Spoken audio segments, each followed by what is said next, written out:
Hello and happy Tuesday, everyone. I have found the perfect biome to add one of my favorite tree types, the dark oak. Can you guess? Can you guess? Can you guess where it is? That's right, the island where I started the lighthouse. If you go down here, there is a absolutely vast underwater cavern. Underwater cavern is actually the right term. Do you know what distinguishes a cave from a cavern? It's actually what they call an overhead environment. So if there's stone above you, this is a cave. If there's no stone above you, this is a cavern. Light level, I think, also plays into it in the formal definition, but I think it might also be one of those things where it depends who you ask. I'm definitely basing my explanation on what cave divers call a cave versus a cavern. But another excellent thing that you'll notice is if you go down to the bottom here, it actually does extend out from the bottom of this particular rift. So while it is also a cavern, it's also a, what is it? Chasm, gorge, rift, like the Grand Canyon. But this room is huge. It just goes and goes. Like here, the bubble trail doesn't even take you all the way to the surface. So I think this is a perfect place for a very secret underwater base, which I am now showing all of you, watching. So I don't know, how secret can it be? But I think it looks very cool, and I think this is a great place to implement dark oak as well. I can't think of a pun, but I am thinking of dark woke. Dark oak. I feel like dark woke would be dark oak, like the Pokemon guy, like the Pokemon professor. I don't understand. Oh, what? Oh, this is cool. Oh, this is very cool. Oh, this is very dark oak.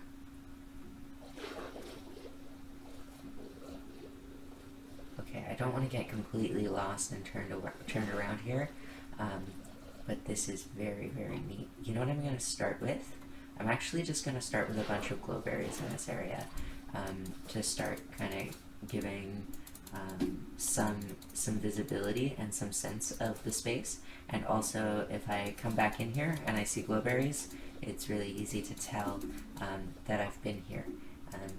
And that it's not just a mossy biome, it's not just a moss cave, because those have a lot of other things that are pretty obvious. So I think that's a good way to start. And I also like those spore blossoms. I might go ahead and add some spore blossoms, because I like that green particle effect.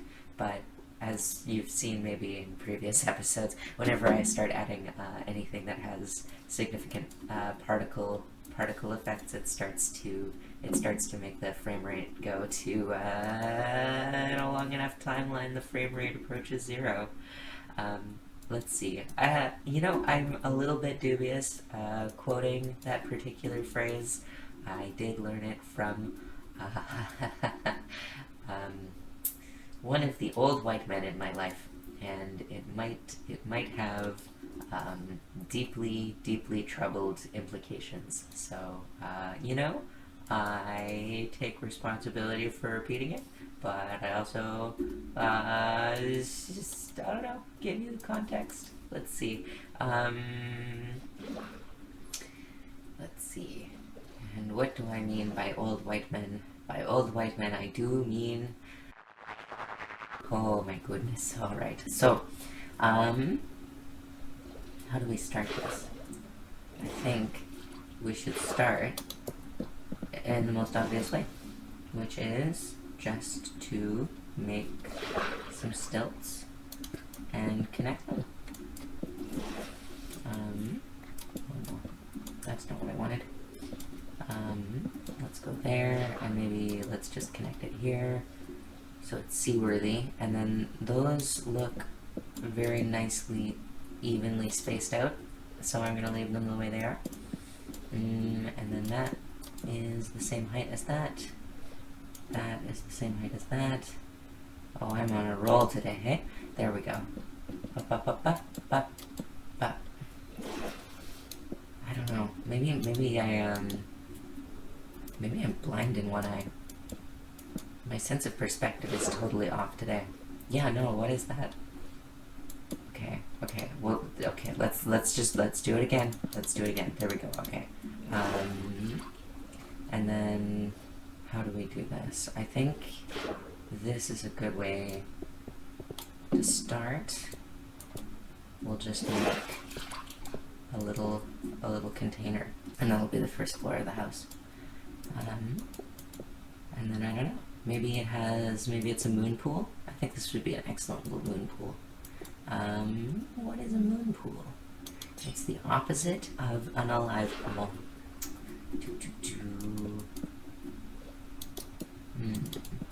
Let's see. Shout out to Ryan Reynolds. Okay. I don't have ADHD. You have ADHD. That's how I know that I don't have ADHD, actually. Because you took it all. I can't believe it. It's so rude. There was just perfectly good ADHD lying around for everyone to share, and you went and took it. It's rude. It's very rude. Okay, so for a moon pool, I do actually want the water to be... No, I do actually want the water to be up to the same level as the floor. So how do I guess I'm just gonna have to go with that. Let's see.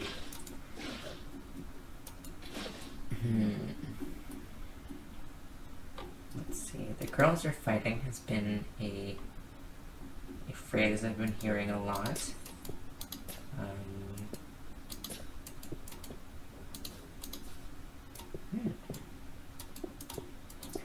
Now, what's to be done about that particular question?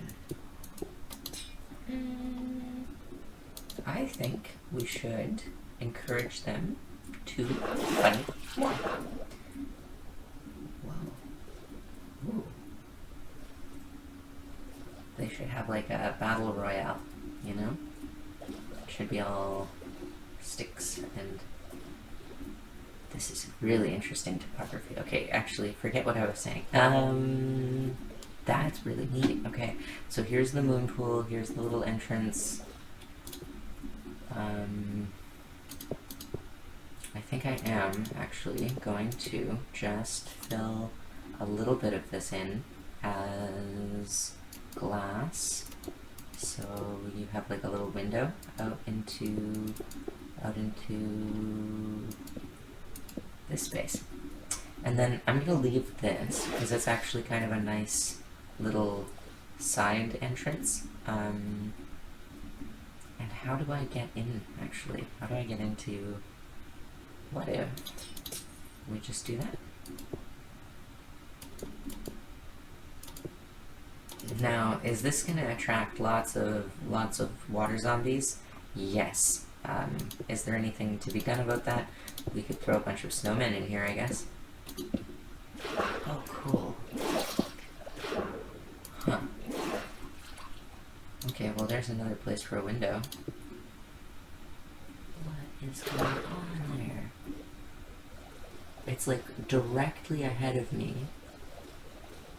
I gotta be very careful about the heading. This is the canyon, I think.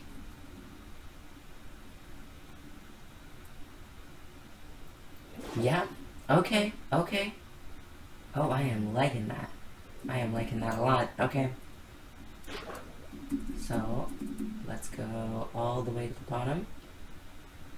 Okay, so where these three seagrasses are, you just go in a straight line. And here we are. Oh, very cool. Very, very cool. Okay, so then that goes down into the water, but it also goes here. So I think, I don't know, I mean, will water zombies go up and then left? It is a little tricky It's like a little tricky to do, but not that tricky. I wonder. Yeah, there's a lot of ways to do this. Well, I guess we start with the idea of what's inside, what's outside. Because this is definitely now inside this diving bell. So that's the one part I'm kind of happy to stick with. So I'm just going to carry this line up and carry this in and give it this sort of like grown into the cave walls sort of vibe. And then, yeah, that all connects. Okay, so that all connects, and then this is a big diving bell. Got it. Okay, I think I'm starting to see the vision of this. I'm imagining like a medieval joust would be really good for them. The girls, I mean, that are fighting. Give them each like a pool noodle and put them on like Air Force One and Air Force None. And have them just fight it out.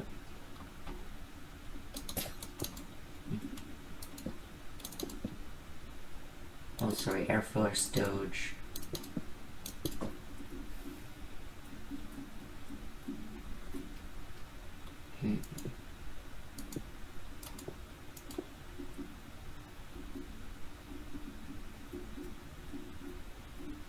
Let's see, Air Force Doge.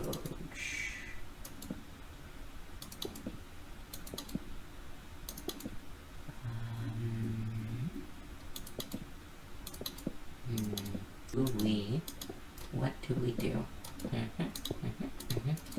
Okay. No, that's a little bit too Doge. There we go. That's less Doge. Okay, so we have a moon pool. We have this. We have a little view of all the glow squids. I'm gonna go all the way up to the top here. I might want to just... Oh my goodness. Huh. Well, the caves are really... It's really everywhere, hey? Okay. Let's try that. No, maybe. Nope. I'm just hoping for a natural sort of conclusion to this, but it doesn't seem to be wanting to do that. I think what I'm going to do is I'm going to let that waterfall just exist. I'm going to let that waterfall just exist. There's a really nice window. That's perfect. I like that a lot. I'm going to keep that. And I'm going to throw in some vines for access to this area. And then I'm going to, maybe, can I actually extend that down manually? Manually? There we go. Like this. Boink. And then boink, and then boink, and then boink. Yeah. And there.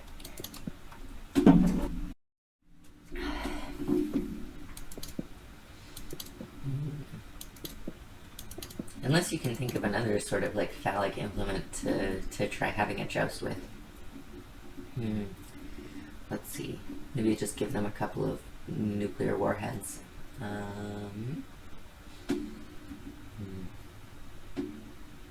Let's see. Let's ocean. Let's river. Let's... I barely know her. Let's... I don't know. This is silly. Okay. This is tricky. Oh no.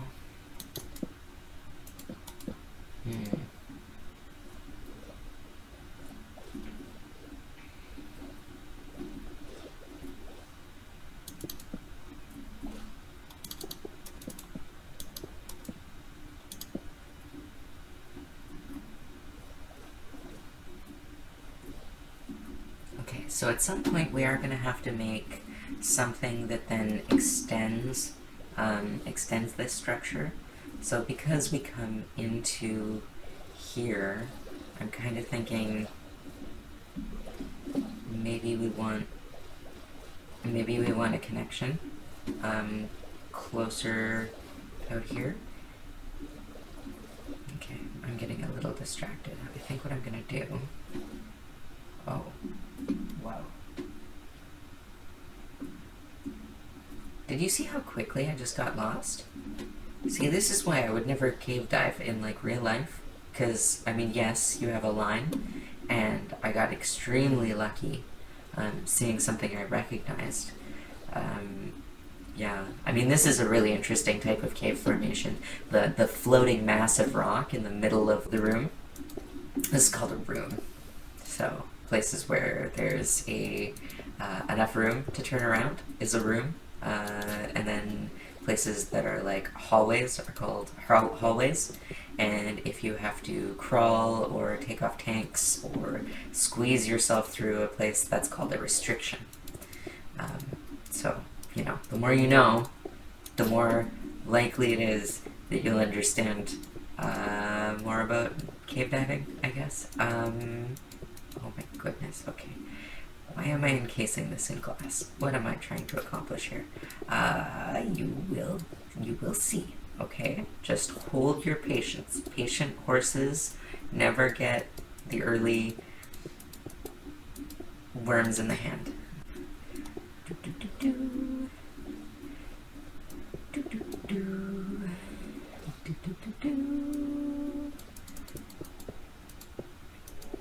I mean, this is kind of what I was saying about, like, you cover a hill with glass and then you can fill it in. Let's see. Okay. And yet.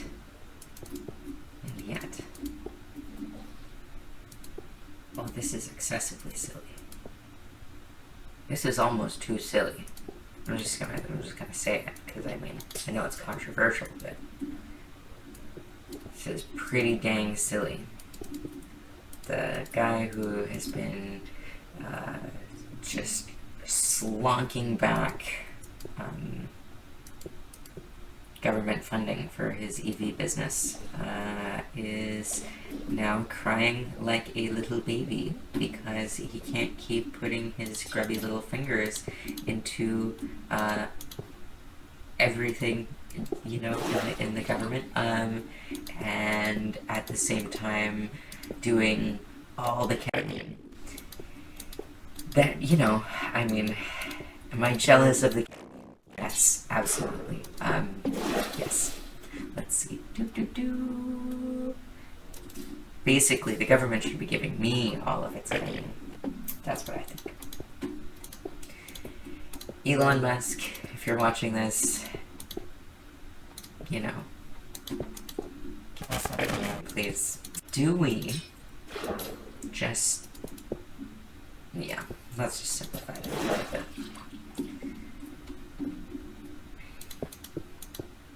You know what this whole situation of, like, underwater caves reminds me of right now?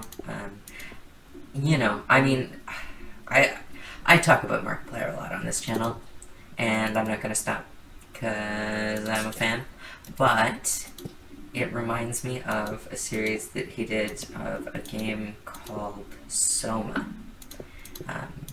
If y'all remember... You know, originally when Markiplier got popular, it was for Amnesia: The Dark Descent. That was a really good game. I feel like, even though it came a lot later, Soma was a very... I feel like Soma was like the closest to a spiritual successor that we're ever gonna get to Amnesia. Even maybe more so than the actual sequels to Amnesia. Why do I think that? I mean, I haven't unpacked it at all, so let me just think out loud directly on stream, but I think that it's the way that the monsters are presented, the sort of... the original sort of shock of seeing them in a totally unfamiliar environment without being able to see their whole form, and slowly through the environment and finding messages and notes and like navigating the world, you start to see like the patterns of what's actually going on. And then finally, I mean, I don't want to give the game away, but I kind of can't without spoilers for Soma, I guess I could just say. See? Little bubble. And it's got like a very naturalistic sort of shape, blends into the landscape. It like just sort of feels like it fits, even though it makes no actual coherent sense. And all that is just because, you know, it literally was like pulled out of this. So that, yeah, there's another little diving bell in here with another moon pool. Now the question is, do I connect these two bases through water, or do I actually make a tunnel? And I'm kind of debating, but I think I'm gonna keep it Ella Soma, and I'm gonna keep it purely underwater.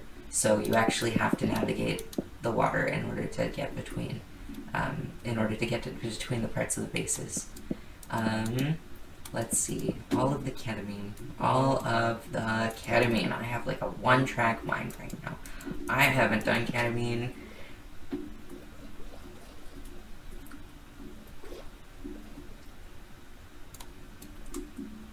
in a while. You'll see what I'm trying to build here. There we go. So, what is it? Soma. The slow reveal of the monsters. Oh yeah, okay, so spoilers for Soma, but in the end you kind of get this sense of like, oh, that could have been me, like very easily. In fact, that almost is what I would look like to a normal observer. I mean, in Amnesia: The Dark Descent, the POV character narrowly escapes being essentially milked for vitae, but you know, I mean, the idea still holds. Let's see. So there's the moon pool. There's a little bit of space in here, but not much. And then we've got some symmetry. There's the other window. If I go here, yeah, so I think there's something very effective in like monster media, which like horror often contains monsters, but you know, the horror like the monster genre is much broader than just horror. I think, well, Frankenstein, right? Mary Shelley's Frankenstein, like the original book, goes into this idea of monstrosity very deeply, and I think it often gets kind of lumped in with horror, but I don't really see it as horror. I don't know. I mean, reading the book, there's never really a point where like you, the author, feels scared, or like you, the reader, feels scared. There's fear that you perceive from the POV character. Like you can tell he's freaked out. But I don't know. I mean, not to brag, but I didn't find Frankenstein all that scary. I didn't find the book Frankenstein all that scary. So, you know, let's see. I think I'm gonna keep a couple of gaps. So if you are coming in, you have different ways of accessing this moon pool. Because one of the things when you're diving is you do not want to be in a situation where you've got like one bubble left and you've just seen the edge of the structure and now you need to get inside and like this is blocked. You don't want that. Okay, so trees don't grow underwater. Yeah, that's true. Let's see.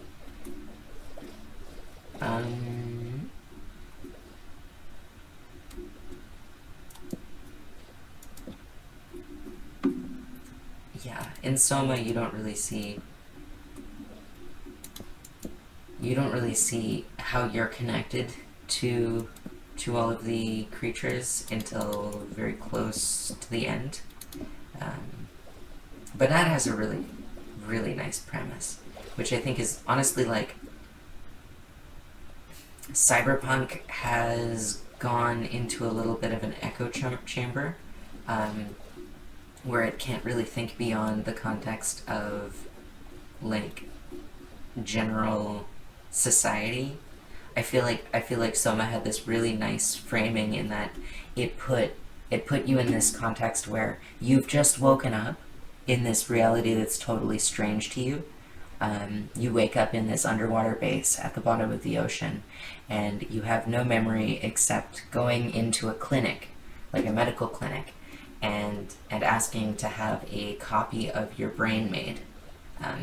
So they make a copy of your brain, and then you find yourself uploaded into some kind of mechanical suit. Some kind of mechanical suit at the beginning of the game. But you don't really realize you're a mechanical entity until you see a mirror, and that's like I feel like it's like 10 hours into the game. Like you've already gone through the first like 3 areas and fought a boss and things like that, and then you see like, oh, that's me. I am the monster. You know, I mean, I definitely found the experience of Frankenstein's monster very, very compelling, very relatable. You know, just that creeping sense of alienation. For no particular reason. Why would I feel a creeping sense of alienation from humanity? I don't know. Obviously, there's nothing to unpack there. Let's see. So, I mean, I liked the aesthetic of Soma a lot. I liked it a great deal. So we've kind of got this like underwater base vibe going here. So this kind of looks out onto this. Then here is another place, and then you carry up here, and yeah, you can see all the way out to the entrance, but you can also see this little bubble habitat, that little bubble habitat.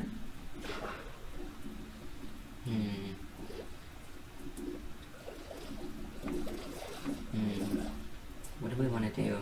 I'm trying to figure out what to do next, like what part of this to do next. I mean, I feel like my inspiration is going to come down to these leaves.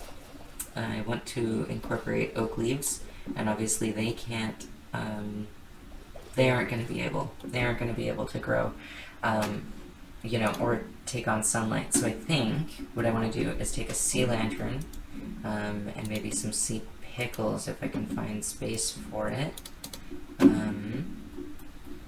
and light this up from like the outside. So how secret do I want this base? Because it's already like a good long swim from here, and I'm sure if I put the view settings up, like, I don't know, I mean, the view settings wouldn't even change it because it's underwater, and there's a hard cap. I don't know exactly how many blocks it is, but it really doesn't let you see further than that. So, I mean, you're not gonna see it from there, and I might now be lost. Let's see. Am I already lost? Oh. Oh, what? Oh. What? Oh. Oh, cliffs and caves. Huh.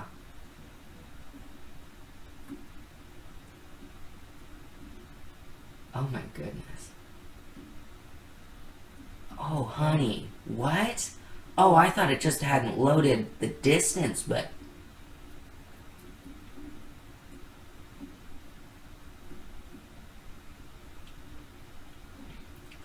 Oh, fuck whatever I was just building. What is this? Okay, I mean, I know what this is. I know theoretically. But... whoa. You know? Oh, this game. Look at that. I don't know. I mean, look at that.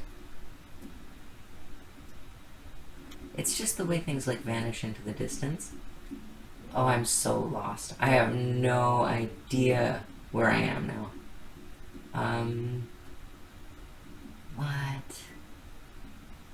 Okay. I mean, I just love mossy caves. I have seen them before. But like, look. They're so cool. They're so cool. Okay. Can you imagine if we like found like this on Earth? I mean, there's all these bioluminescent plants, right? So how are they getting energy, right? Like they're not getting energy through photosynthesis. I mean, it's a fantastical scenario, but I think sometimes having that element of fantasy in something, and then taking it seriously and analyzing like the reality of that concept can lead you to some really interesting ideas in fiction. So like it's a nice exercise, especially like as an author, um, to like look at an environment and think about how it could work. Because yeah, I mean you've got bioluminescence, and then you've got all these green plants, right? So the assumption I would make immediately is that they're surviving on photosynthesis. So how are they getting the light? And then these glowberries. So my assumption at first would be that they're living on photosynthesis, and that somehow they're getting light, and that these glowberries are the source of the light that powers the photosynthesis. I mean, of course, there's also like the glow from the lava, which I guess you could kind of think of as being maybe another source, but there's so much moss, right?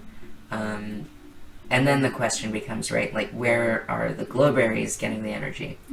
Where are the glowberries getting the energy to make light? Whoa. Okay. Okay. Okay. I wonder. Oh, this is excellent. Oh, this is so good. I know this was the room I came into earlier, but I hadn't followed this channel down. I think this is gonna be an excellent place to start building some stuff. I'm not gonna do dark oak here for the very obvious reason that it will definitely catch fire if I do that. Okay, let's see. I remember coming down and seeing this, so I think I came from somewhere here or here. Oh, wow. Oh, it just goes and goes. I love the Cliffs and Caves update. Like, I don't know. It's the caves in Minecraft used to be very restrained. They would go for a little bit and then they would just stop. And so you'd kind of reach these like dead ends very easily. But yeah, this is not that. I cannot believe.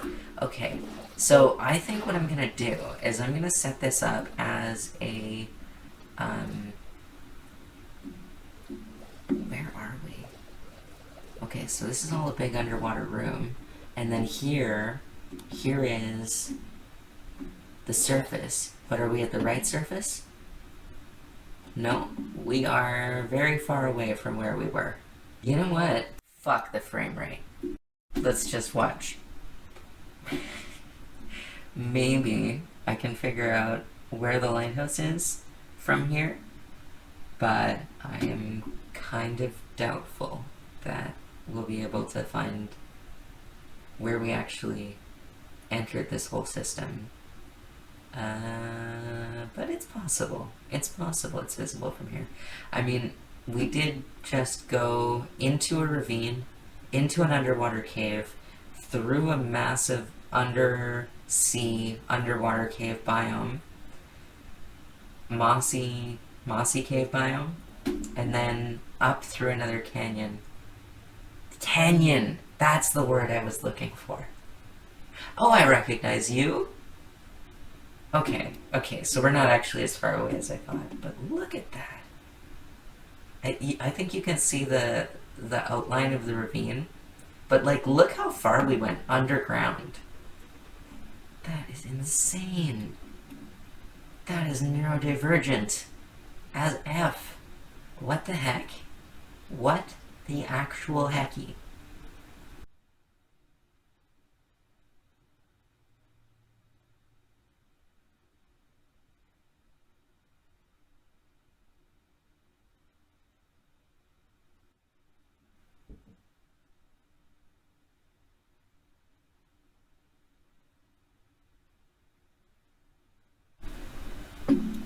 I think I was supposed to build something, wasn't I? Well, let's try this again.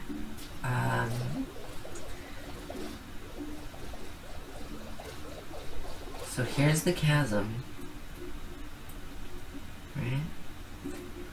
And then, what's that? There's a whole other, like, blue hole here.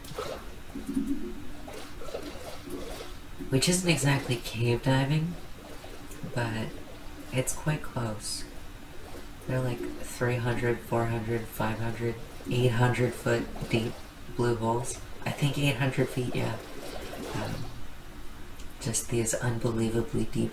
I think probably what they are is very, very large caves underground that formed when the water level was lower, and then water level was lower, river was flowing through a mountainside, river carved out a big cave, right? Dissolved out a big cave.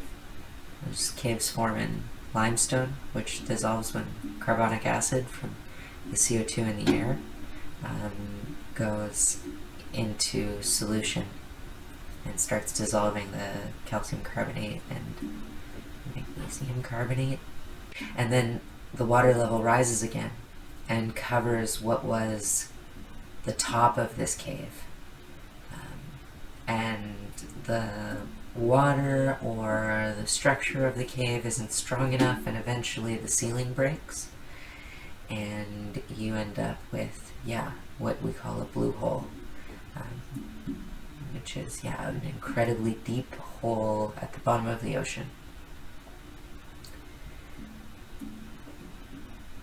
And the existence of them makes me think that there have got to be caves that have backfilled the other way, where the water flows back up and flows in through the cave system and fills up the cave system before the water, or even at the same time as the water increases in level. So there's no pressure pushing down, or at least the pressure is equalized, right? A fluid-filled cavern that then has water poured on top of it is going to get covered with water and not have a reason to collapse. No force pushing on it to cause it to collapse.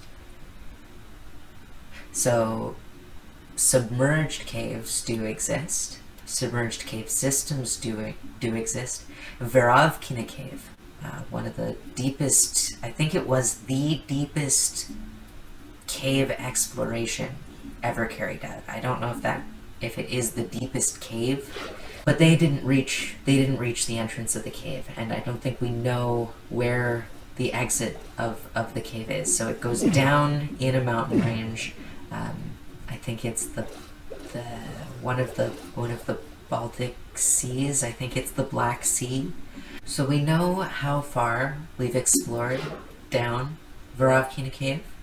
We know that eventually it becomes liquid, so eventually it becomes a submerged cave. So it was a cave dive at the end of a massive, I think it was like a week-long expedition just to get down to the bottom, just to get down to the submerged portion of the cave.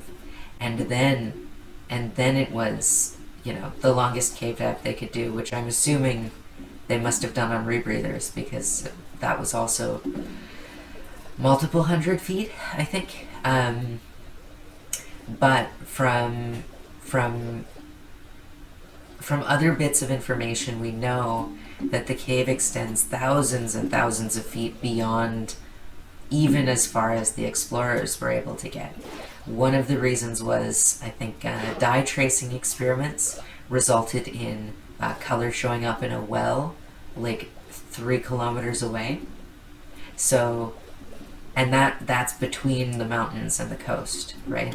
So all of this is to say that cave formed by a river flowing down from the mountains through the cave and like through the mountain, drilling down like a root canal, and then probably it meets an ancient water table. And in Messinian salinity crisis, that Black Sea was much shallower than it is now. Most likely, right? The shores of the ancient sea are I think the distance was in kilometers. So the sea used to be at least a few kilometers further out. So that river system must have carved down all the way to that level. Now, whether it did that still as a cave or whether it did that on the surface, I have no way of knowing, right? But we don't know where the exit to Varavkina Cave. Varavkina Cave is very close to another cave, which is very similar, named Krubrera Cave, or Krubrera Cave. They're both contenders for the deepest cave system in the world. Most of the difference is because it's so long, we don't actually know which one is longer. We've just explored both.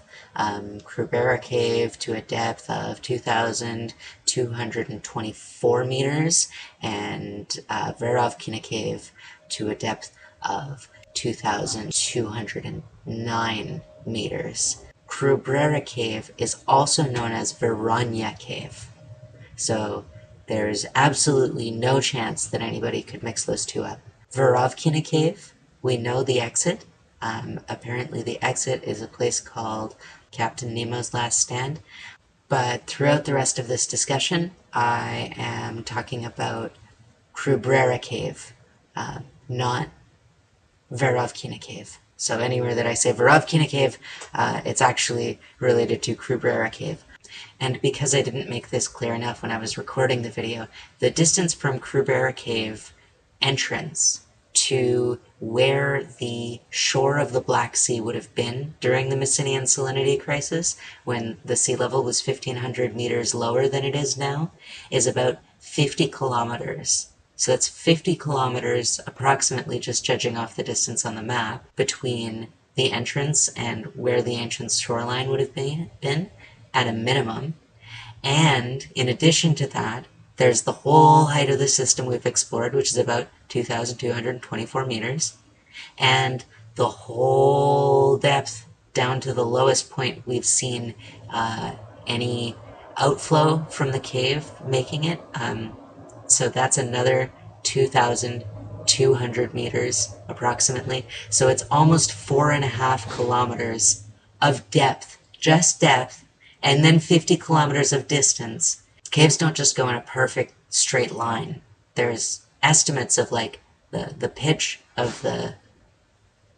There's estimates of like the pitch at which it travels, but we don't actually know what path it takes to get there. It could go a long way off into another section. It could meander. There could be huge rooms. It's absolutely bonkers. Like, there could be an unbelievably vast submerged cave system 4.5 kilometers beneath the surface, and that's at a minimum. And that's connected to the bottom of the Black Sea. I mean, 1,500 meters below the surface of the Black Sea. So not the bottom, not like the central basin, but that's still 1.5 kilometers underneath water. Go walk 1.5 kilometers and tell me that's not very far. It probably comes out in the bottom of the Black Sea somewhere. So there's a freshwater spring, or at least a slightly brackish spring, most likely somewhere at the bottom of the ocean, that you could reach if you knew where it is, if you knew where to look for it. But the Black Sea is it's just not very clear water, and it's anoxic, and it's hydrogen sulfide. There's an unmixed layer at the bottom of the Black Sea. So probably somewhere in that hydrogen sulfide sort of mixing layer, somewhere there is most likely a freshwater or brackish spring that comes up. And I mean, it's such a negative impression of an environment, because that mixing layer has been there for so long. I think it's millions of years old. We don't okay, and I mean, now we're already way off, right, on two different levels of speculation. So, you know, none of this is, you know, peer reviewed. This is just me speculating and maybe fantasizing a little bit. But imagine this, right? An oxygenated ocean, an oxygenated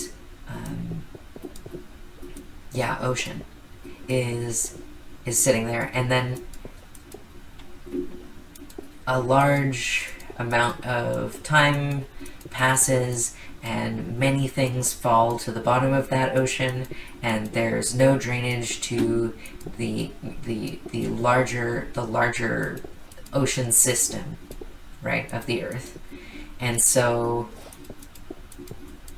all this life that's at the bottom, right, is slowly dying off from hypoxia, not getting enough oxygen. And you have this one place where the water from a cave is coming in to the bottom of this brackishifying ancient ocean, and you follow that everything that's trying to escape the hypoxia is now congregating in this one specific location where fresh water is springing out. And this is millions of years ago, right? So fish and invertebrates and algae and microorganisms that are millions of years old could be still surviving in this little oxygenated pool. And what's preventing that? What's preventing that from mixing, right? Is it enough to actually change it? I mean, I don't know, but like, can you imagine if we found million-year-old species of squid living at the bottom of the Black Sea, right, and as the entrance to Volcanic Cave? I mean, that's just, that would be insane. That would be so cool. Yeah, I don't know. Sometimes just looking out for potential, like, for new discoveries, right? I mean, it's a war zone. There's the war between Ukraine and Russia, and there it is, right? It's stuck in the middle of all that. So it's how do you get a scientific expedition with a submarine down to the bottom to look for the mouth to a cave, which might not even exist? It's possible that the cave just drains into a sediment layer, and that sediment layer then connects, right? So something like gravel, right? So that'll be permeable to water and transmit water, but you won't actually get to, there will be no passage, right? Water can get through, you can't get through. Am I belaboring that point a little bit? I guess so. We can move on. So we've got this, and I like this, and I think I'm going to keep it like this, and I think what I'm going to do is I'm going to do this. Oh, what? What did I just do? What did I just do? Oh! That's here! Interesting. Very interesting. Okay. Oh, did I miss? Oh no. Glowberries, glowberries. There we go.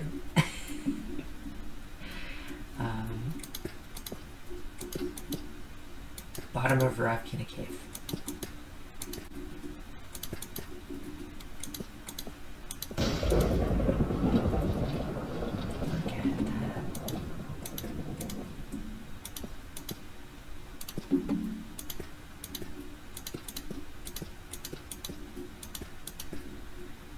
I like how you can hear lightning down here.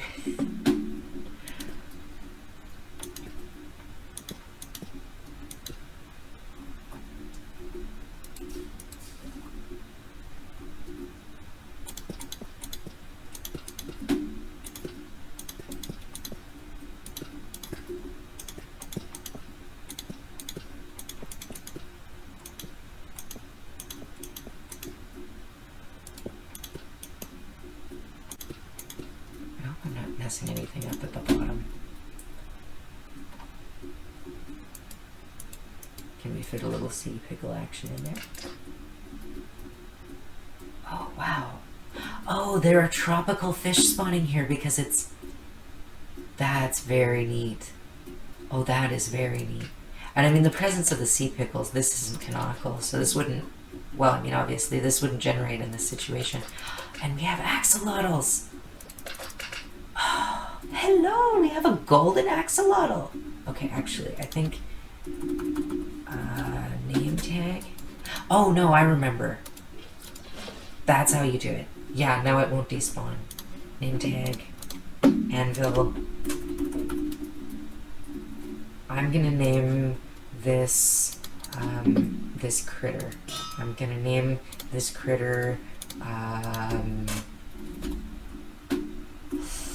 Throckmorton. There we go. Okay, Throckmorton. What? No. What happened? Name tag? Throckmorton. It's possible this doesn't work in creative, but I don't think so. Oh, there we go. Okay, I just... Yes! Okay. So worth it. Okay, perfect. I think we're back on track. Okay, so Throckmorton, now you've got a little bit of light. I am ecosystem, I'm being an eco-terrorist. Let's see, bucket of water, water. There we go, okay. And then this, what is this? There's a little bit of a pool here, but it's all like a flow pool. It's not, it's just connecting from the top. Yeah, okay, I see. So what if we fill this up? I'm just trying to give it like a sense of conclusion, but I'm also doing a lot of like, I don't know, environmental. Okay. Ah, okay. Yeah, no, I like that. That looks like a good water feature. Okay, so are we leaving the anvil? Yes. Why are we leaving the anvil? I don't know. It's environmental storytelling. Sometimes the environmental storytelling is the Throckmorton we made along the way. Here we go. What's this? Is this now beyond the edge? Yeah, so what can we do? We can fill this in and leave it. I like that idea. But now I know where the edge is to which I built that. So that's good. Does Throckmorton have a baby? Does Throckmorton have a baby? No, this is... Yes, baby Throck! Okay, wait a second. How do I know that it's the same one?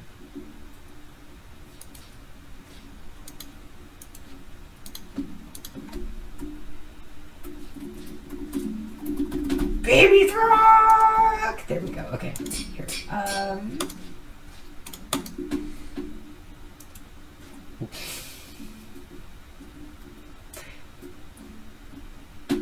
Well, it's still going to its mother, so that means it's the right one.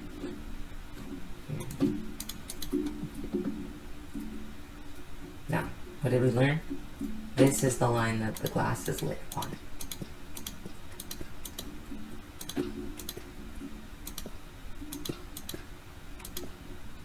Okay, and I think that's the edge.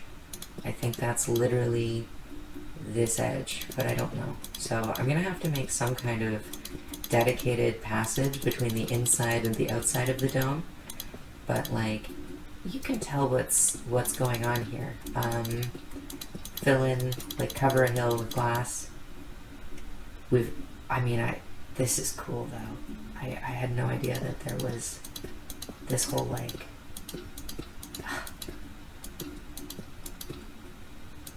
I found this. That's, I don't know.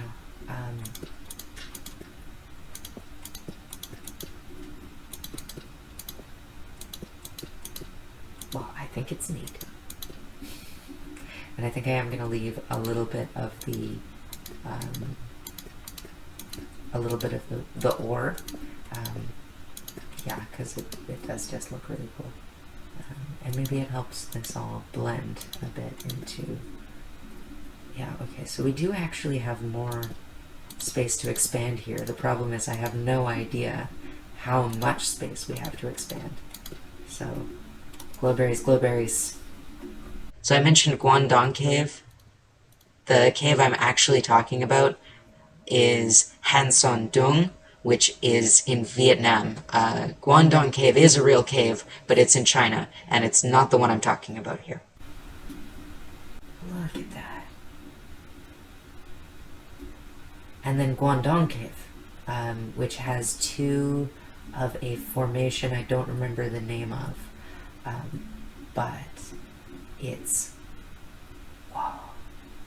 It's like if a blue hole was on land. It's huge caves that have been collapsed and provided a path straight to the surface. So sunlight goes straight down in, and there's this whole ecosystem made up just of the tree seeds that have fallen into the cave.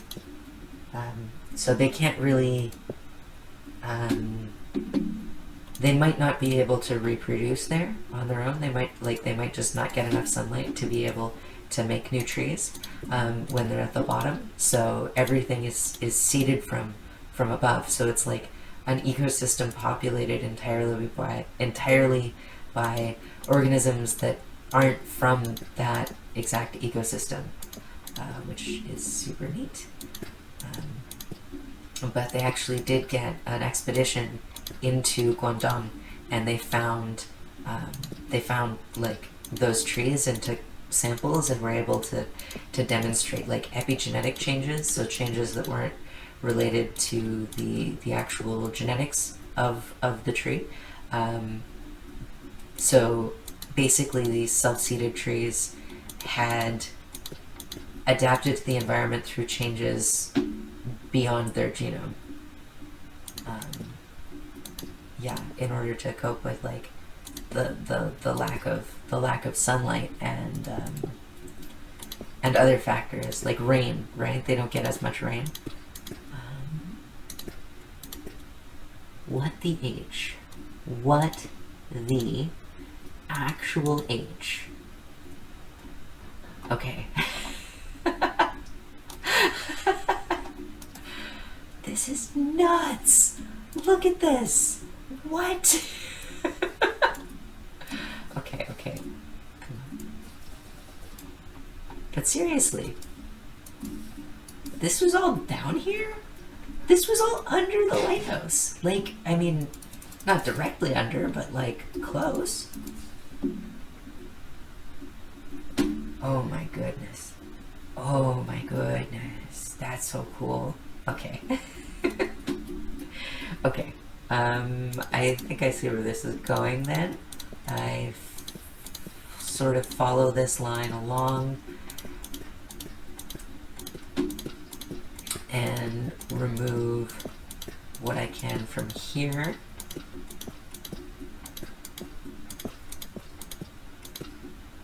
And I'm just not gonna push it, because I know I could fill in, like I could remove all of the stone that's like neighboring the glass, but I do think we're close. And I honestly, like, I want to leave as many of the generated, like, environment intact as I can. So I want to leave the, I don't want the grasses and the platforms to get washed away. But I think this is exactly what I was looking for, as a place to plant my dark oak, so we can get in on the grass game. What is the ecosystem powered by? So maybe it's powered by the glowberries. Are the glowberries powered by like a chemical reaction?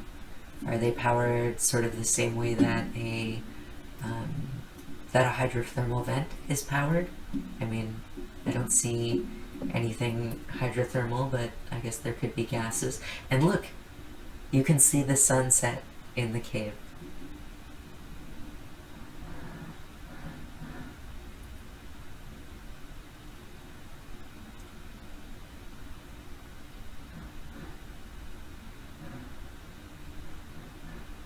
Or maybe that was sunrise. Here.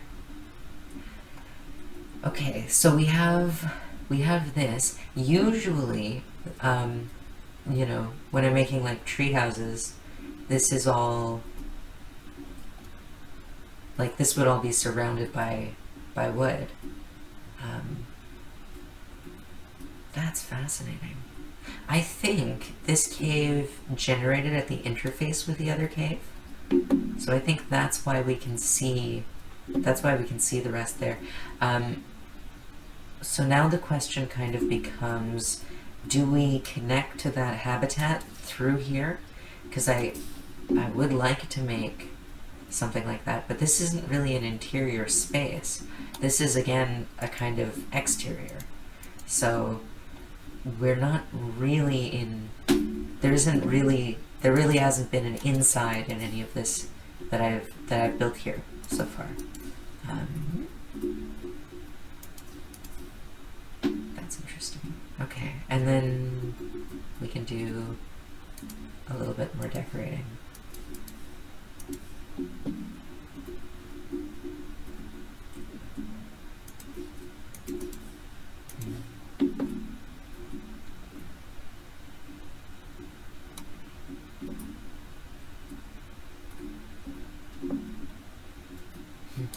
Or the tepuis. That's another isolated environment. Capstones of basaltic, basaltic lava. Like lava that's cooled and then become basalt. It's lava above the surface, it's magma below the surface. I only remember that because I have been, yeah, I mean, just geology YouTube, enough said. But I normally, well, for a long time I didn't want to really learn the distinction, but I don't know. It's helpful. It is helpful to be able to say it just with the word, even if the common usage doesn't really make it easy to stick with that explanation. Okay. Here we go. Well, because people all have different ideas of what words mean, really.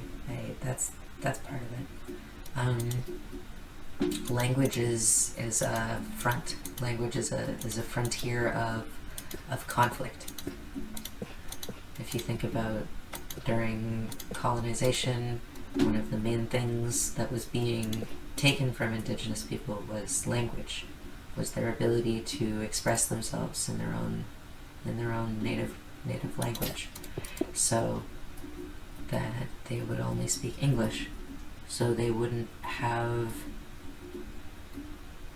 well, the ability to disagree with the new paradigm, with the colonial paradigm. And so when people are very ambitious and prescriptive with language, it sets off an alarm bell in my head. Stalactite. A stalactite hangs from the ceiling. A stalactite hangs from the floor, rises up from the floor, right? What's the correct way to say that? It doesn't really hang up from the floor.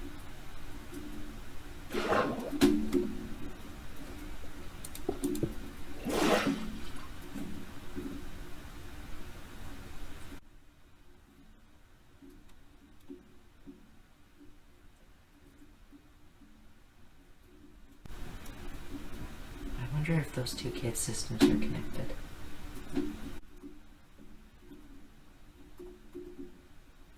Right. So I think what we're going to do here is we're going to have a doorway, and we are going to construct an inside this cave.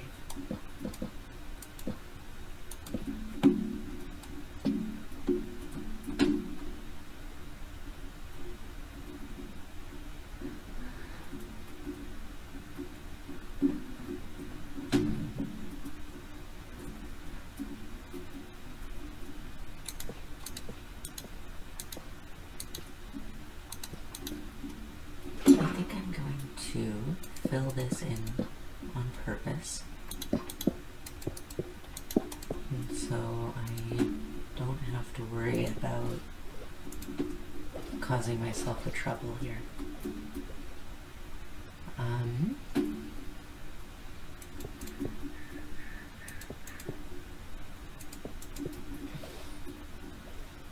Okay, we're gonna do this with another moon pool, because I find that's easier than having a hole in the top. Although I guess I could have a hole in the top. Or I could build up from here.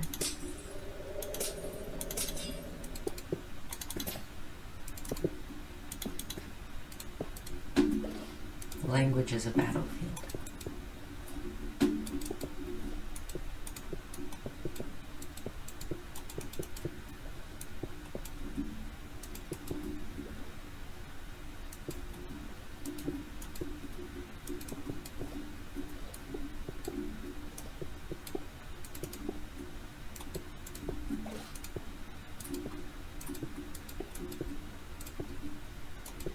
Now that we're on this side of the glass, we can actually check how close we've come to all of this.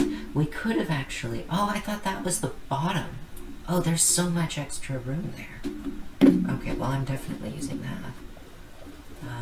That's perfect. This could go further, but I actually wanted to preserve that the way that it was. So I do want that glow lichen there. That's perfect.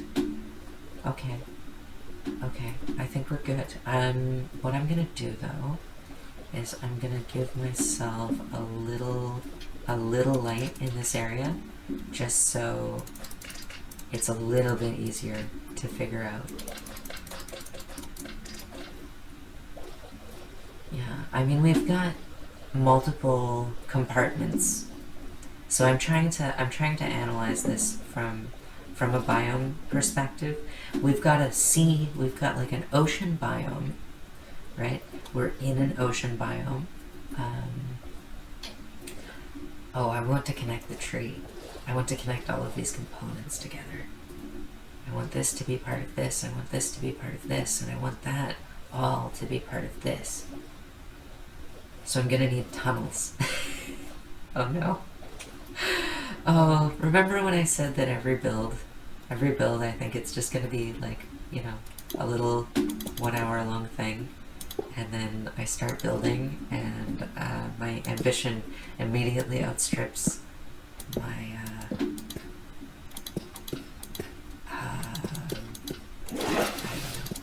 plan.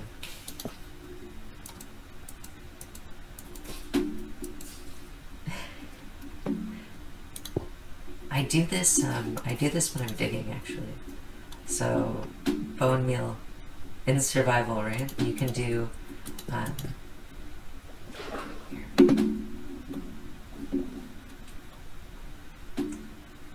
as long as you have a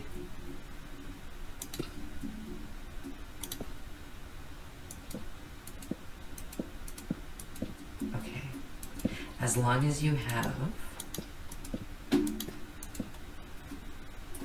a bone meal farm, you have access to bone meal.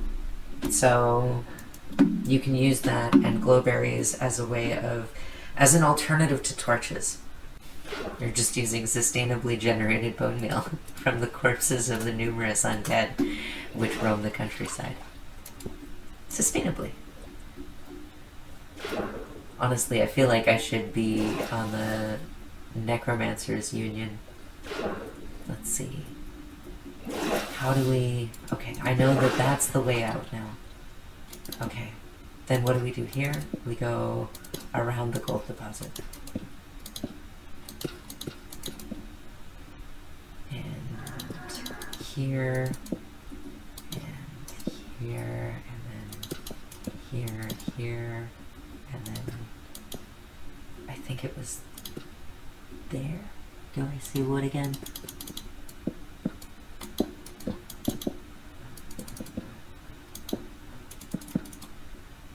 Okay, I think we've done all right. I think we've done all right in connecting this. I'm going to leave all of that, and I'm going to go back to where I set the exit up to be, and then I'm going to fill up that hole, and then I'm going to fill this back up. So that all connects down through to here and comes out there, and yes, we can see a little bit of the wood on the outside. We should be able to see it on the surface of the cave.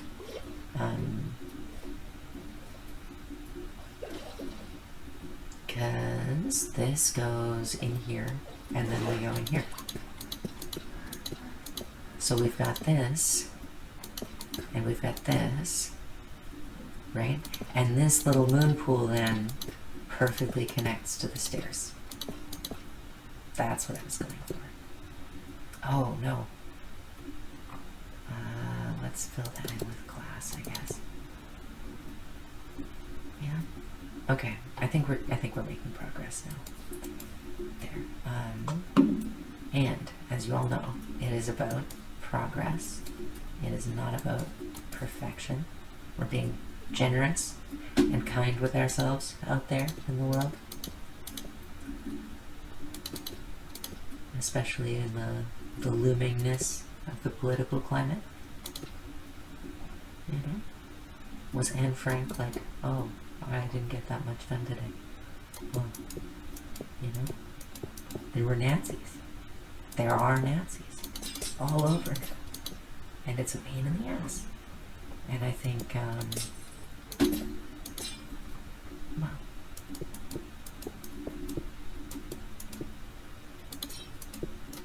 don't you deserve a little self-compassion? Okay.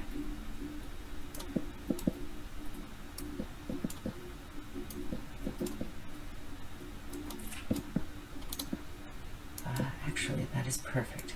Yes, okay. Alright. Oh no, it's not. I know what I want. Here we go. This, and then this we can actually remove. So there's a nice basin separating these two. Can we get rid of that? Do we want to get rid of that? I don't know. I'm going to put stairs in this space, and then I'm going to keep going with this. So there's going to be a curtain, and I might as well just make said curtain, because it's like fall protection, I guess.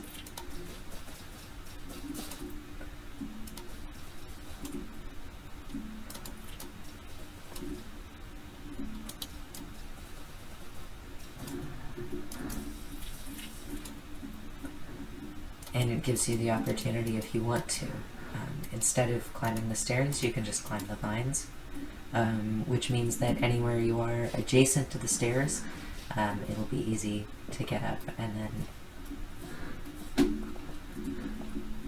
get to where they're supposed to go. But then there's this. How do we deal with that? I think the best way is going to be just to fill that in. And let it have the effect that it will on those.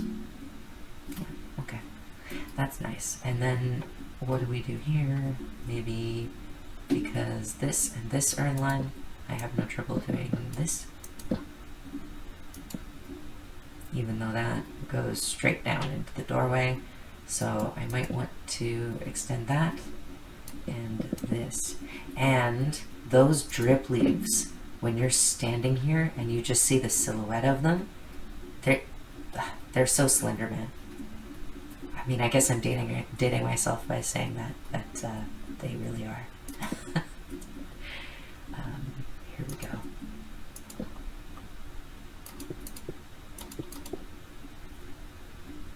But I suppose the reference lives on, doesn't it? Slenderman, Enderman.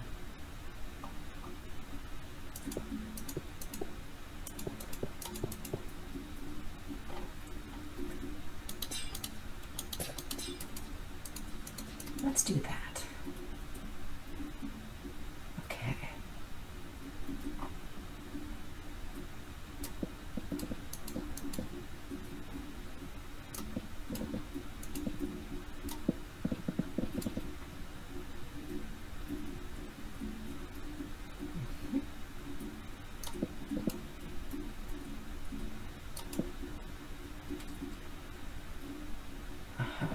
Okay. We did have something to say about lava and not building next to it.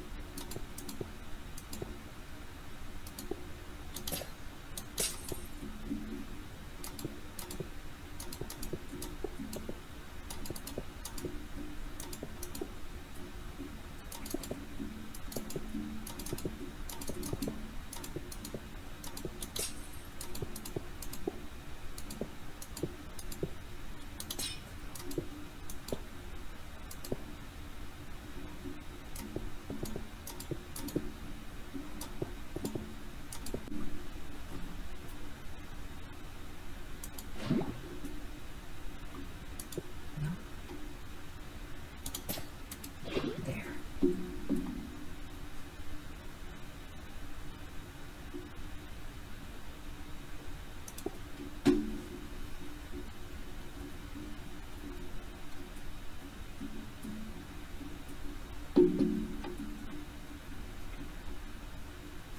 And what's back here? Can we incorporate this as inside? Or does it carry on?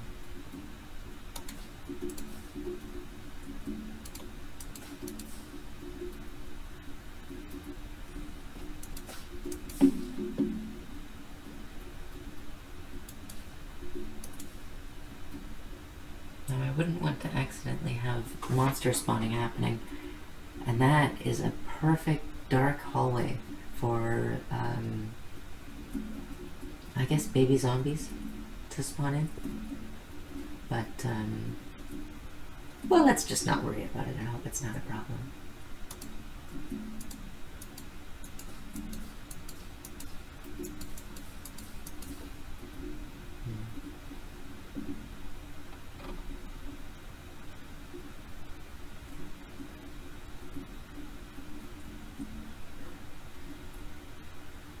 Okay. If this were to be in the living room, or visible from the house, how would that change things? I think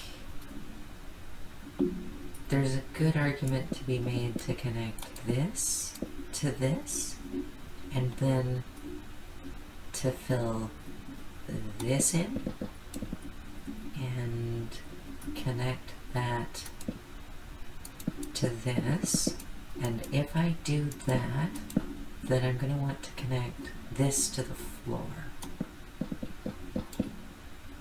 And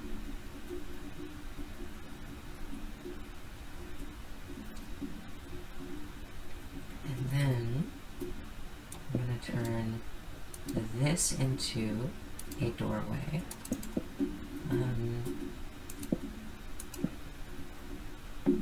On a scale that I haven't done before.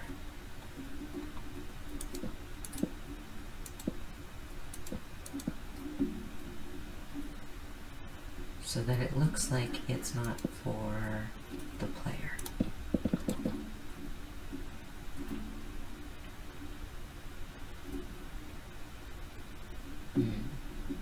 Let's move that. Okay. And then this still needs to decide how to connect. I think what I'm going to do is I'm going to connect this and this, and then I'm going to connect these two. Okay, and now what we have is almost a complete interior, because we might want to go up one layer there, but we do want to be able to see that from inside. So I want to create an angle to the shape of the roof that allows that to remain visible.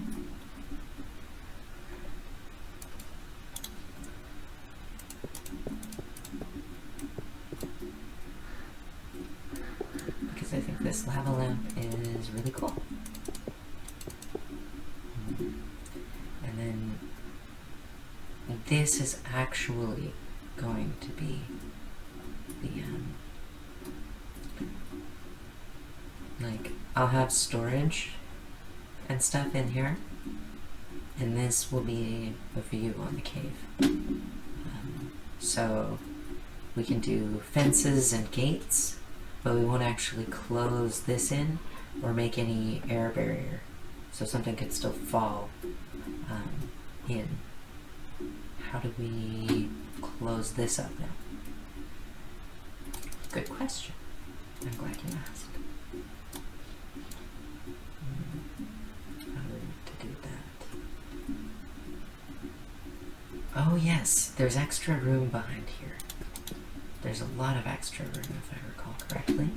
At least 3 blocks? 2 blocks.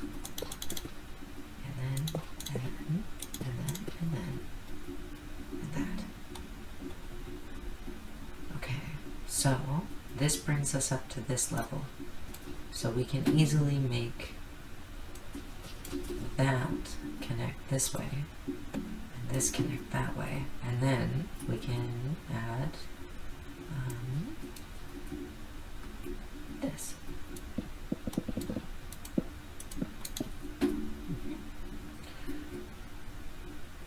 Okay, and then we're going to want to fill this gap in, make that a wall, and probably just make that quite thick. And what was it? Did we want something, did we want to be able to view that from here? It's all a series of like perspective tricks. Let's make this a doorway, or the start of a new space, and that I want to keep. How do I keep that? Like that.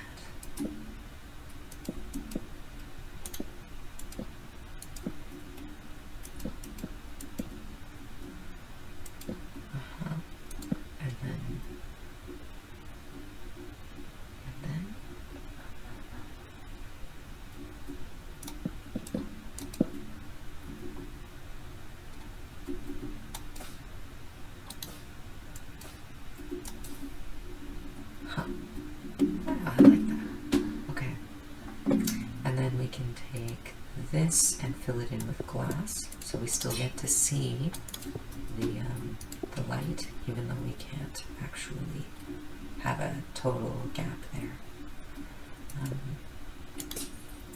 Glass table, glass, something like that, and then let's fill this in like this, and this in like the same way almost, but not quite.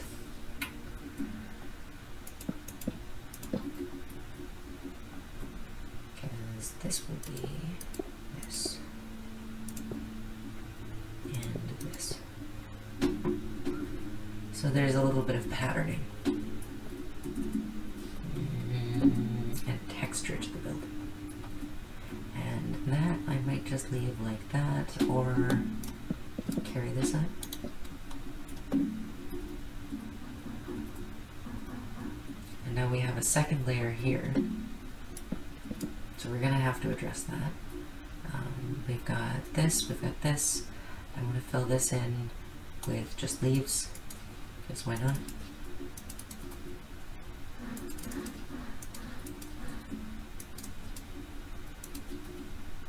But since it's dark oak, we've got this extra shelf we can make to kind of mimic its form. And then a little bit here, and we can make another layer. But this one is going to actually allow that through and be a little bit higher up.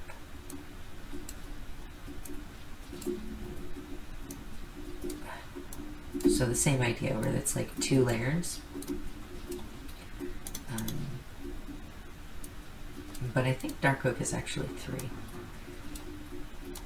And it hasn't been lost on me that I haven't actually made any from saplings, because they are 4x4, right? So these are very thin trunks for dark oak to be.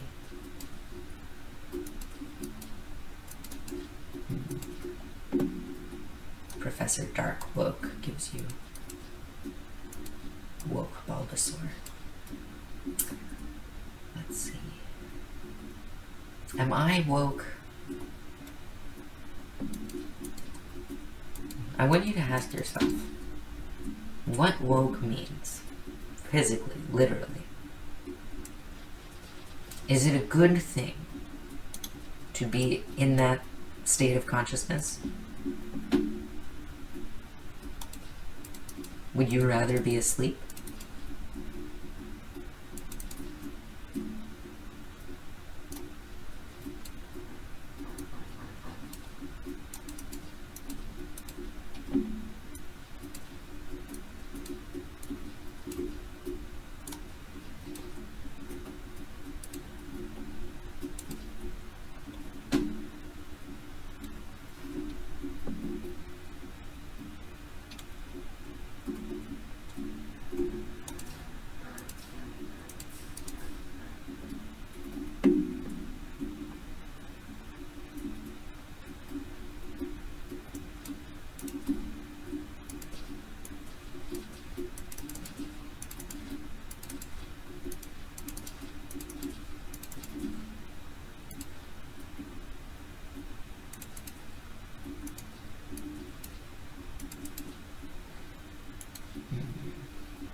Actually, I think that'll work to bring it up there.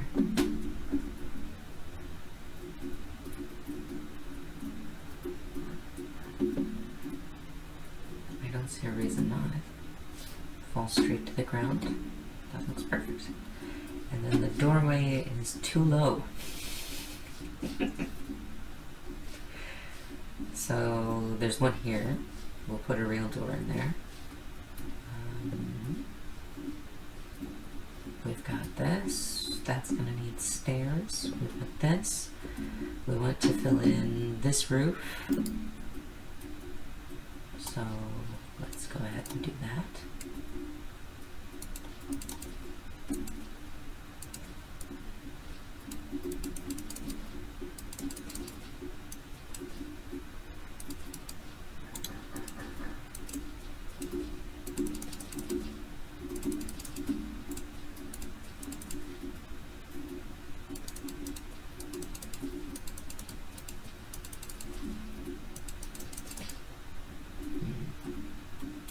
We're at the interface. We're at the interface between an ocean biome and a mossy cave.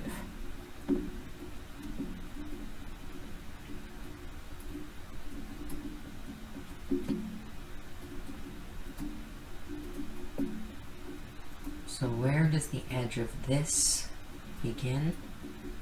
I think it has to be right around the place where this starts. And I think we're going to make it a little thicker, and we're going to go for one real fully formed dark oak tree. Right there. And then the rest of the room is going to be filled in with glass.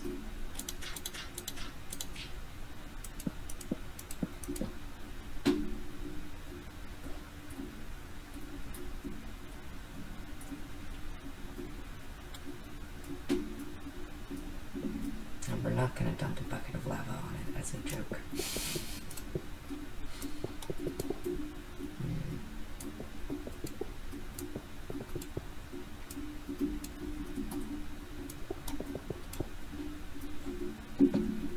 Dark joke.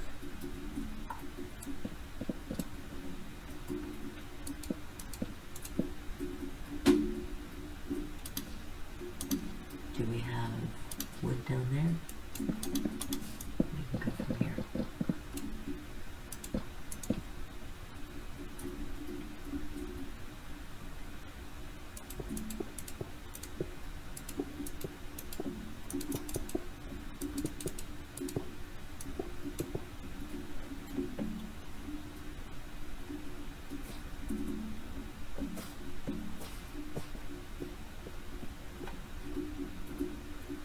I am nervous that I even have a bucket of lava.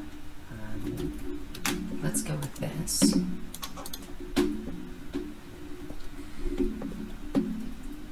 I do want to keep this sea lantern going. Have it like a sea lantern theme, maybe. That's a stairway up.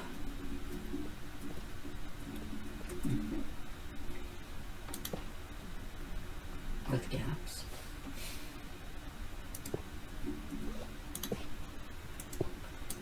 With its own asynchronicities and imperfections.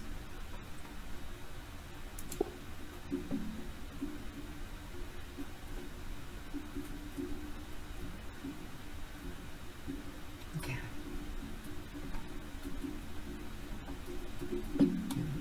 But there's more to it than that. There's poison spiders to consider.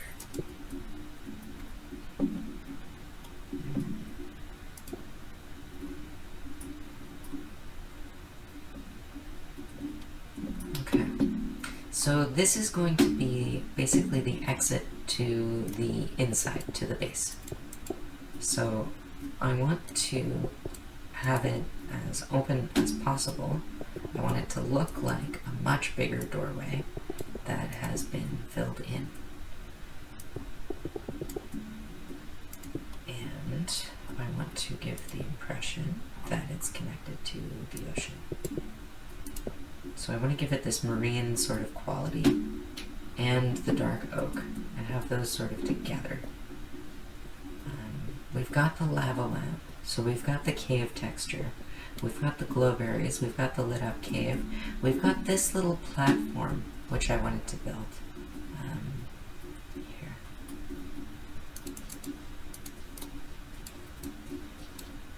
You cannot see it because I have not built it yet, but I assure you it is there, just in my mind, in my mind. In my... Oh, what is that?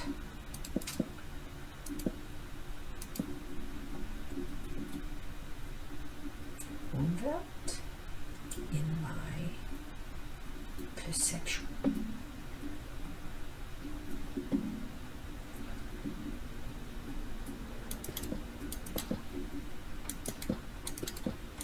My Geist, the soul.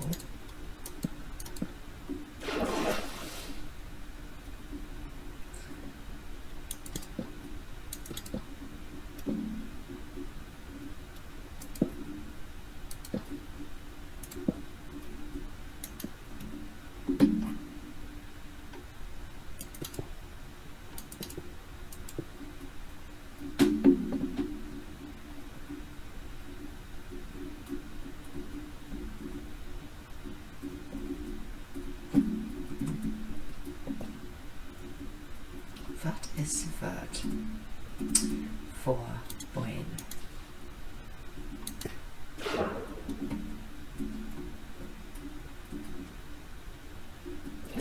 Is it follows?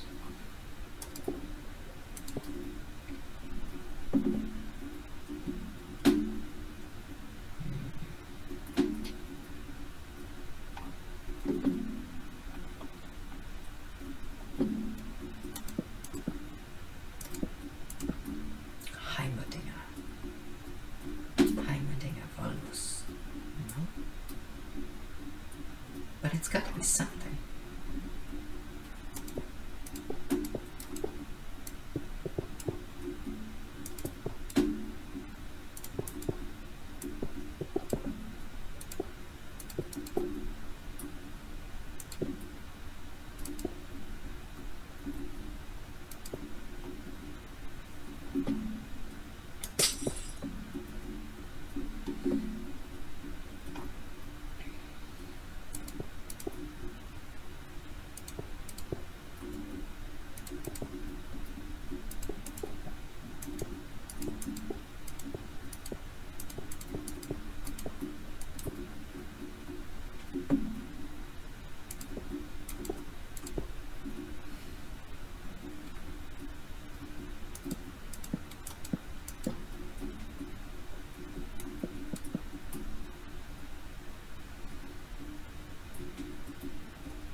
Augenblick is the blink of an eye.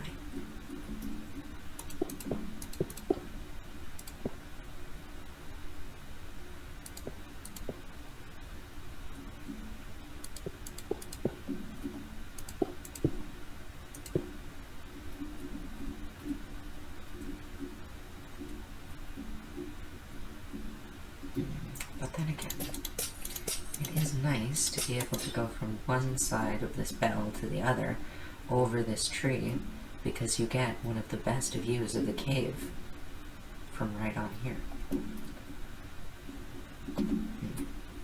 Much to consider. There is much to consider. Yes. Yes. There we go. We'll make a staircase there. That's fine. We can always make another staircase. There's nothing wrong with a little staircase. I'm not driving. Okay. Huh. Interesting. Or do we do this and this?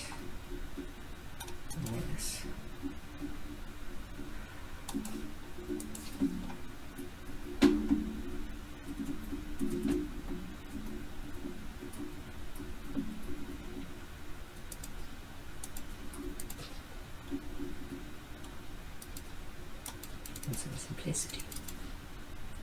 Fittings the same.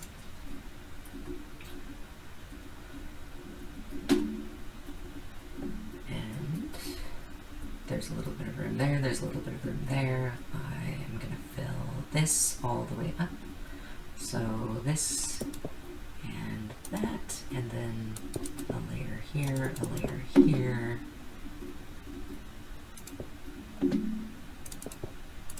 I'm doing something very similar with resin and polymer clay right now.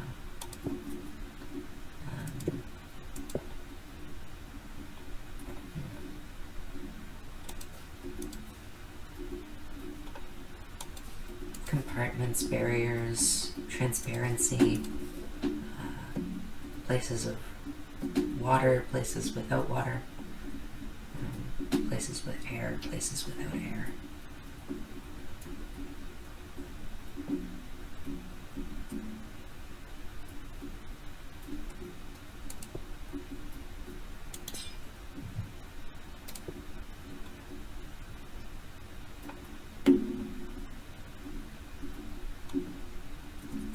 This might be my favorite room in this whole structure. And then we're connected here, and we're connected here. So there are two ways into this. Let's go back for the sea pickles. Only thing better than sea pickles, regular pickles. Only thing better than regular pickles, there is nothing better than regular pickles. Yeah, so there's one entrance. There's this, which will pull you down from here, which is perfect. It's perfect. There's a little bubble column just in the place where you would need it. I'm trying to remember. That's the direction back, which you can see from this bell. And then there's this, and then there's this, and we do want a connection to this from this. So there's a moon pool, and there's a way up. Okay, so then these two are connected. This is a stairwell that goes down. And I might need to put a gate or something there. And I might need to put a door here. And I might need to put stairs between these two levels of like moss and not moss. But this looks like something. Baby Thrak has grown up! Excellent.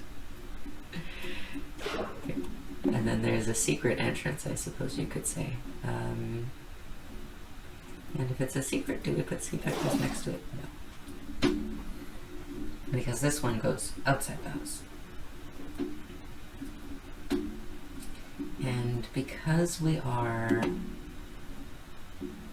Oh, what's glowing there? Are those the stars?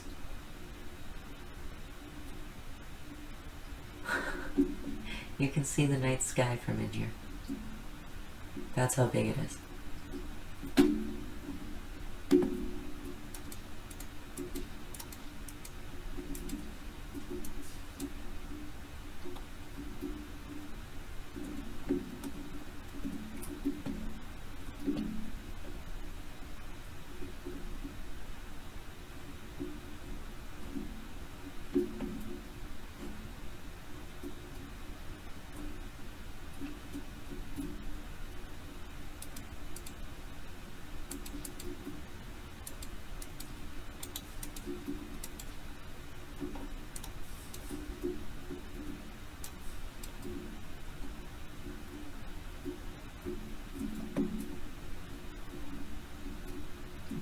Connect back to here, we can see one dark oak and the other one's hidden.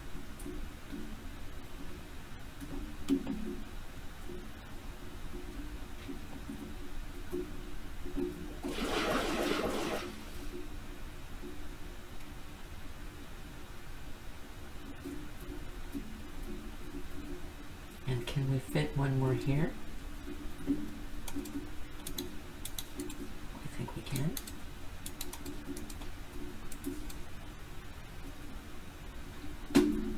Just to give a little bit more balance.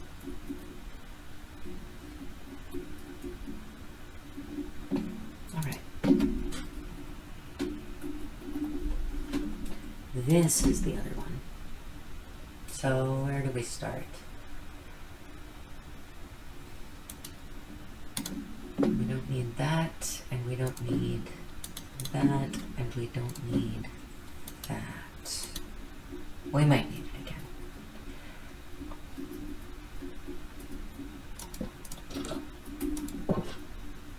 Door.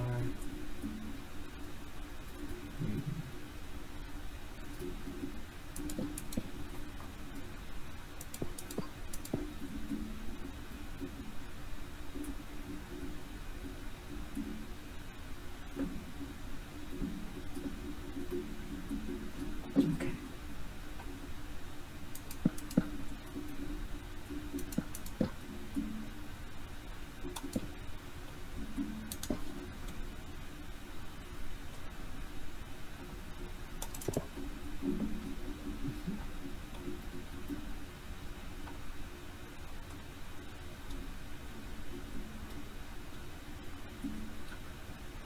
Surely we'd want to start from here.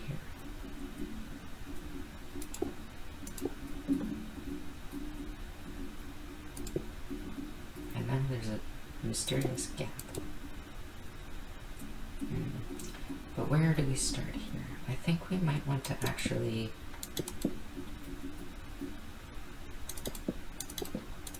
use this style of stairs. Yes, but now there's a gap. Now there's a place where you fall down. And of course the problem with this kind of thing is monsters can get through. So I am going to trapdoor it. But I think I'm going to go with actually the copper.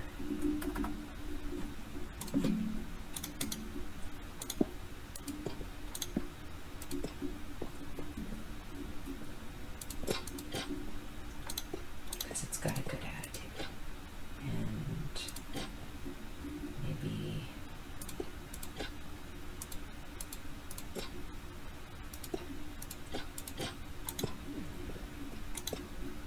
this way or that way?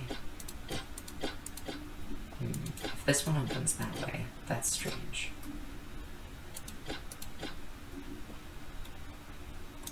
But if this one opens this way and this one opens that way, then that's not so strange. Alright, we'll stick with that. And then this can be like this, and like this, and like that.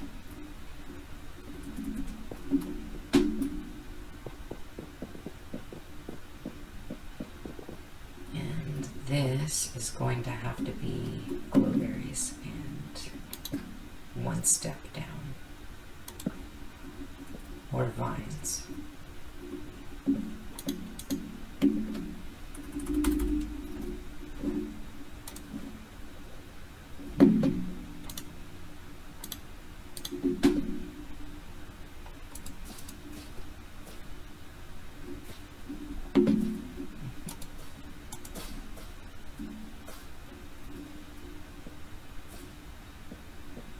So if this ever breaks, there won't be a way to get back up because water will flow down.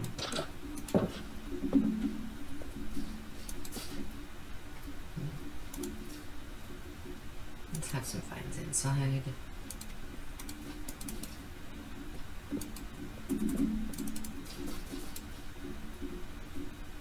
And this we can have like that.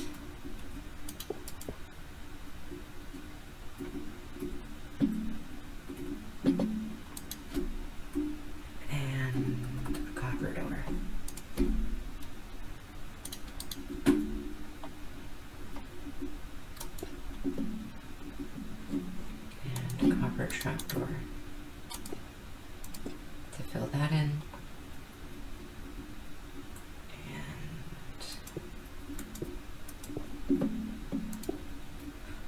just a little bit of creature comfort.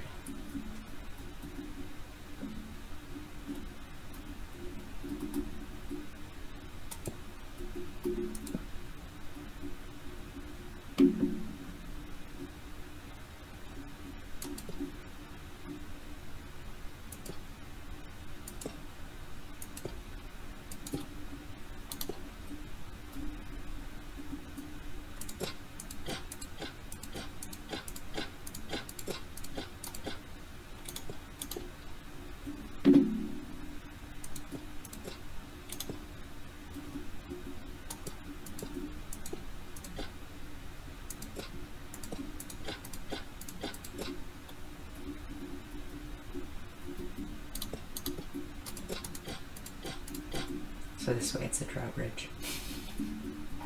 Okay.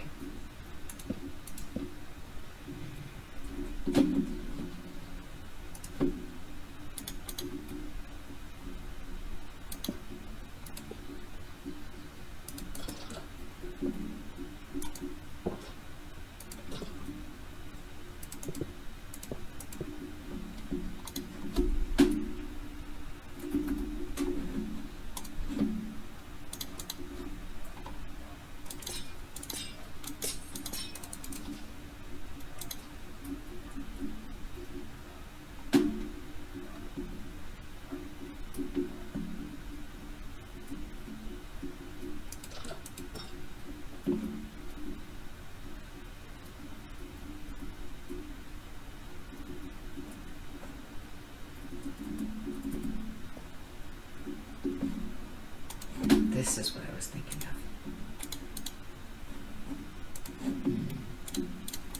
Get rid of that.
So let me just show you how I set up my doors.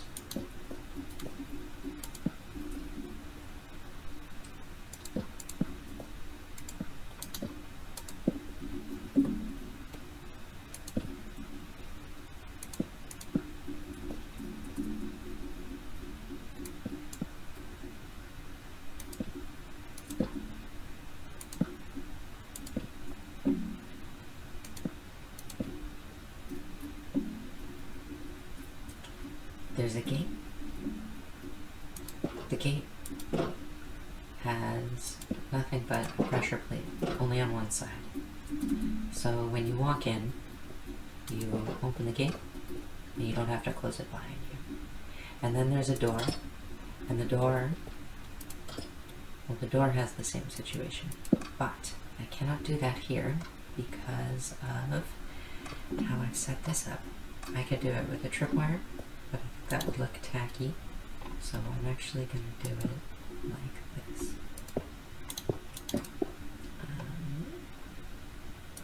With one of these.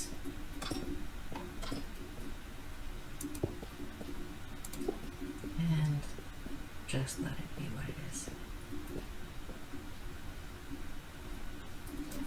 And I'm going to do the same for this door. But this one's a little bit trickier because we've already got a drop in elevation 1 block away. I'm going to make that into a planter. And keep going around the corner there. And here we've got a space that isn't locked off. So we're going to save that.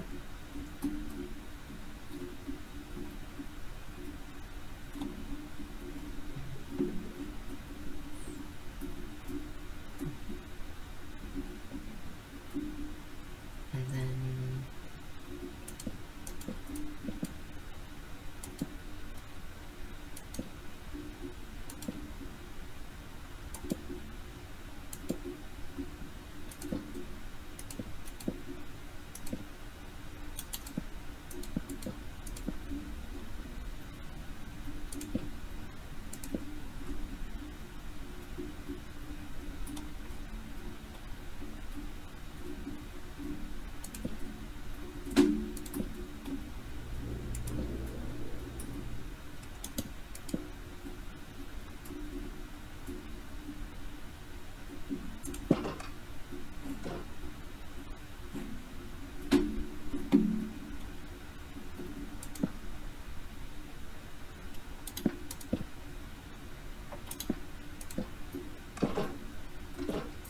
then it also means that when you walk out, it always opens for you.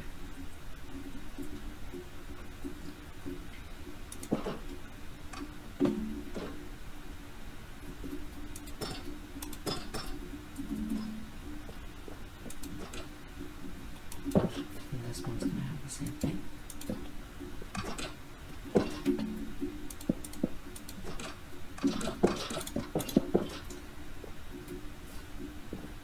But this is already outside the house. Monsters can't spawn on here. They might be able to spawn on these 3 blocks, but they're well lit. They can't spawn on these leaves. They can't spawn on those leaves. They can't spawn down there. Could they spawn on a block up here, and then fall down here, and then walk up there, and then walk all the way down? Maybe. Is that really much of a risk? I don't think so. Do we want to fully encase that? Maybe. This is supposed to go down there. We could fill this in with leaves. We could cover that up. But I think I'm going to leave it.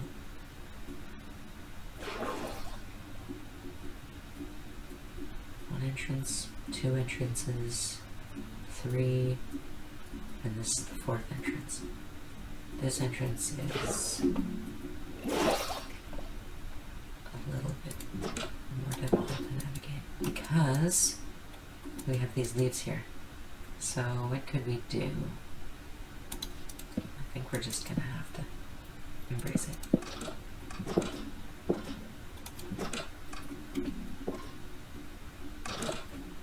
So there's no gates yet. What I like about gates is zombies don't break down gates.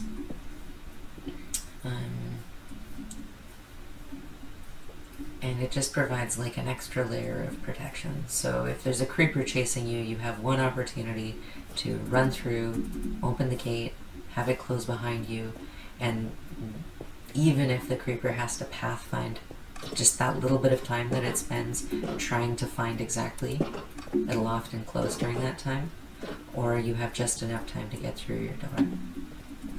But yeah, so this is just accounting for my creeper paranoia. And because it's a house tree, it needs a bed. And because it's dark oak, I'm gonna make that bed dark green. And because it's a bed, I'm gonna put some bedrock next to it for some gentle nighttime ambience.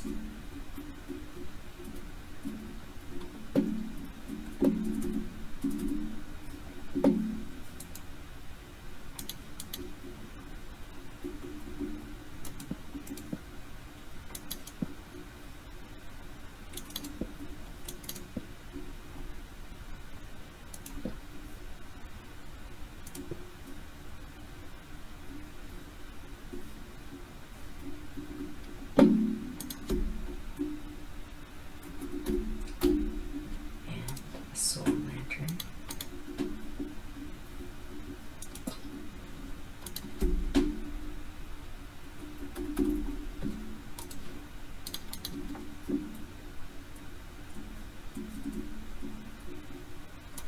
And a spore blossom.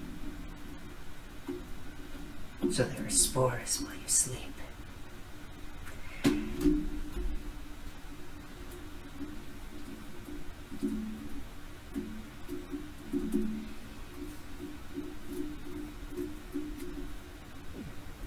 And with that, that's where I'm going to leave you. As always, thank you for watching. Like, share, comment, subscribe. Follow me on Patreon if you want to see everything 2 weeks early.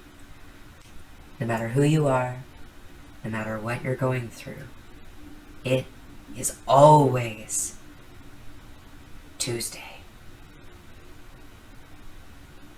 And have a great day.